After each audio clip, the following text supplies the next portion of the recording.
الحمد لله رب العالمين الصلاة والسلام على خاتم النبيين وعلى آله وصحبه أجمعين أما بعد فأعوذ بالله من الشيطان الرجيم بسم الله الرحمن الرحيم قال الله تعالى في سورة المائدة يا أيها الذين آمنوا لا تتخذوا الذين اتخذوا دينكم هزوا ولعبا من الذين أوتوا الكتاب من قبلكم والكفار أولياء واتقوا اللہ ان کنتم مؤمنین۔ ترجمہ: اے ایمان والو، جن لوگوں کو تم سے پہلے کتابیں دی گئی تھیں، ان کو اور کافروں کو جنہوں نے تمہارے دین کو ہنسی اور کھیل بنا رکھا ہے دوست نہ بناؤ، اور مومن ہو تو خدا سے ڈرتے رہو۔ اگلی آیت میں ارشاد فرمایا وَإِذَا نَادَيْتُمْ إِلَى الصَّلَاةِ اتَّخَذُوهَا هُزُوًا وَلَعِبًا ذَلِكَ بِأَنَّهُمْ قَوْمٌ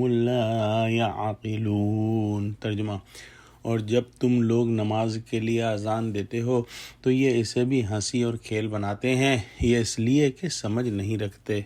جیسا کہ پچھلے رکوع کے اندر فرمایا تھا کہ کافروں کو دوست نہ بناؤ، ان آیات میں اولاً تو اسی مضمون کا اعادہ فرمایا جو گزشتہ رکوع کے شروع میں تھا کہ ان کافروں کو دوست نہ بناؤ۔ وہاں پر یہود و نصارہ سے دوستی کرنے کو منع فرمایا تھا، اور یہاں یہود و نصارہ کے ساتھ لفظ والکفار کا بھی اضافہ فرما دیا تاکہ دوستی نہ کرنے کی ممانعت تمام کافروں کے بارے میں عام ہو جائے۔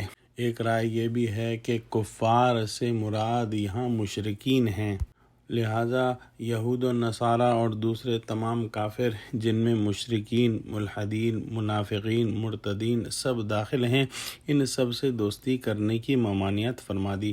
اول تو ان کا کفر ہی دوستی نہ کرنے کا بہت بڑا سبب ہے، لیکن ساتھ ہی ان کی ایک اور بدترین حرکت کا بھی تذکرہ فرمایا، اور وہ یہ ہے کہ انہوں نے دین اسلام کو ہنسی اور مذاق اور کھیل بنا لیا ہے۔ خاص کر نماز کے لیے جب اذان دی جاتی ہے تو یہ آواز سنتے ہیں اذان کی تو اس کا مذاق بناتے ہیں۔ ظاہر ہے جب کوئی شخص مسلمانوں کے دین کا مذاق بنائے گا، مسلمان کو اس سے دوستی کرنے کا کیا جواز ہو سکتا ہے؟ کافروں کی یہ حرکت ناسمجھی اور بے عقلی پر مبنی تھی، اس لیے فرما دیا آخر میں کہ یہ اس لیے ہے کہ یہ لوگ سمجھ نہیں رکھتے۔ ایک مسلمان کی نظر میں کوئی چیز اپنے مذہب سے زیادہ معظم اور محترم نہیں ہو سکتی، لہٰذا اسے بتایا گیا کہ یہود و نصارہ اور مشرکین اور کافرین تمہارے مذہب پر طعن اور استہزاء کرتے ہیں، اور شعائر اللہ جیسے کہ اذان وغیرہ ہیں ان کا مذاق اڑاتے ہیں، اور جو ان میں خاموش ہیں وہ بھی ان افعال بد کو دیکھ کر اظہار نفرت نہیں کرتے بلکہ خوش ہوتے ہیں۔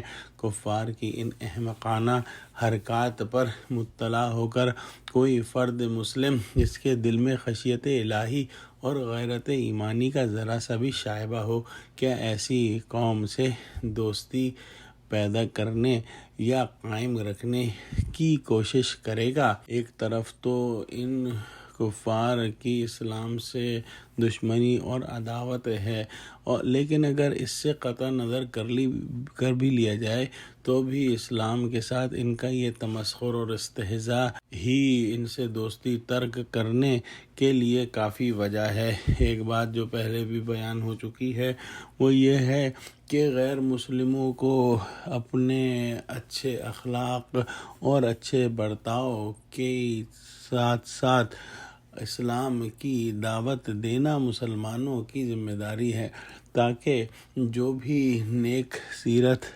غیر مسلم یہ پیغام سنے تو وہ اللہ کے حکم سے اسلام کے قلعے میں داخل ہو جائے۔ دعا کرتے ہیں کہ اللہ سبحانہ و تعالی ہم کو قرآن کا فہم عطا فرما۔ آمین۔ وآخر دعوانا الحمد للہ رب العالمین۔ السلام علیکم ورحمۃ اللہ وبرکاتہ۔